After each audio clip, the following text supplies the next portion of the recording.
Hey everybody, it's Monday and I want to give you an update on a project we launched on Friday afternoon called FireMitchell.ca. You will recall that we exposed to the world the facts that Graham Mitchell, the new Chief of Staff to Alberta's Energy Minister, he's not an Albertan, first of all, he's a Torontonian, but far more interesting than that is until a few days ago he was a registered anti-oil lobbyist. He seriously had registered with the Office of the Lobbying Commissioner that his job, he was paid to fight against oil and gas, to stop it, to block pipelines, to harass trains that ship oil. He hated the oil sands and he actually produced anti-oil TV ads. Well, this Toronto NDP activist was picked up from Toronto and plunked down to the Energy Minister of Alberta as her Chief of Staff. Just incredible and outrageous, and a conflict of interest, and a sign that this really is a government designed to do a number on Alberta, not to govern Alberta for the interests of Albertans, but to bring in extremist activists from around the country. Anyways,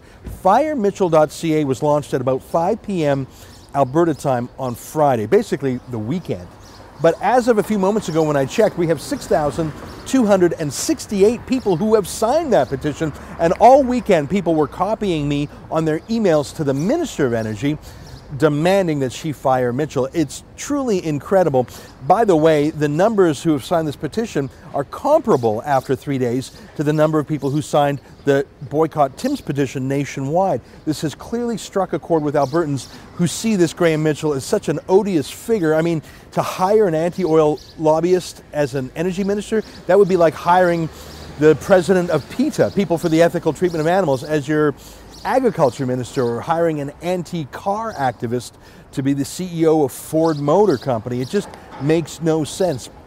Anyways, I want to give you an update. If you signed FireMitchell.ca and if you've written to the minister already, we can do one more thing.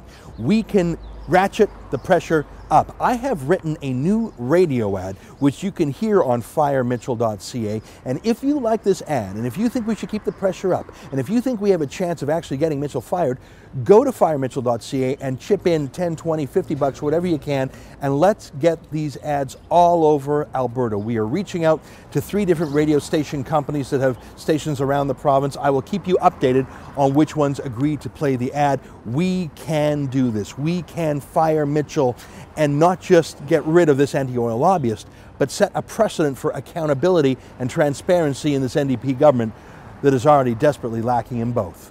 For TheRebel.media, I'm Ezra Levant.